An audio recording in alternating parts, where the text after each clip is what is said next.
All right, we're now going to zoom into the ovary and what's happening there. A lot goes on there. It's a complicated structure, just like the seminiferous tubules, but a little bit more complicated. So we're first going to start looking at the development of a single egg. So that's oogenesis. We will then look at the anatomy of the ovary and look at folliculogenesis, which is the development of follicles that support the eggs. So we're going to start by kind of just looking at egg development itself. This is also called oogenesis. So I'm going to draw this out. Again, when I say oogenesis, I mean the production of oocytes, development of them, eventually to form an ovum. An ovum is a fully developed oocyte. Actually doesn't exist until fertilization happens.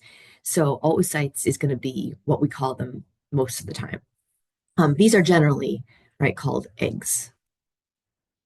So development of eggs within a female. Okay, so we're starting with our stem cells, just like we do before anything develops, and just like we did for spermatogenesis. So these are called oogonia. Makes some sense, right? That onia, same suffix as spermatogonia, but the oo refers to eggs. These are diploid, so 2N, and these are going to be going through mitosis in order to increase this population. So this is something that's happening in utero. So before birth is when this process happens. In males, for sperm cells, this happens throughout life. But so this is something that's different in females, that this mitosis that causes this population to increase only happens before birth. These cells here eventually are going to become primary. Well, they are actually. I already have this here, so let me just add this. This line is showing kind of it just is developing to a primary oocyte. This whole thing occurs before birth. So that before birth, the entire population of primary oocytes exists already.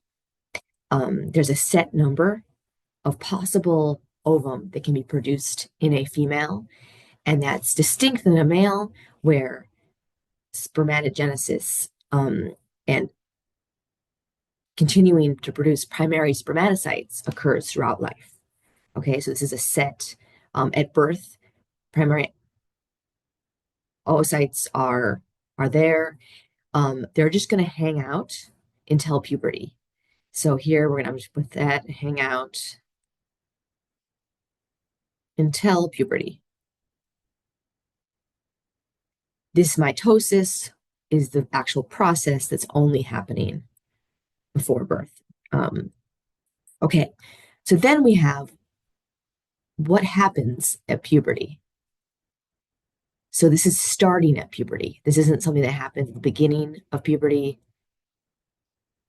and then is done. This is a process that once a female goes through puberty, this process can happen. Starting with the primary oocyte, what's the first step in gamete formation? Meiosis 1. Meiosis, specifically meiosis 1. So we're going to have two now haploid. So haploid cells, these are our secondary oocytes. So there's not going to be secondary oocytes until puberty. Some of your cells are still primary oocytes, even when you're like 40. You have primary oocytes hanging out, waiting to go through this process. So again, this isn't like all your cells do this at puberty. Okay, so this is a lot like spermatogenesis, but instead of both of these cells going on to make gametes, only one of them does. This here, this cell becomes the first polar body A polar body is going to degrade, not develop, not become an ovum ever. This cell does continue on.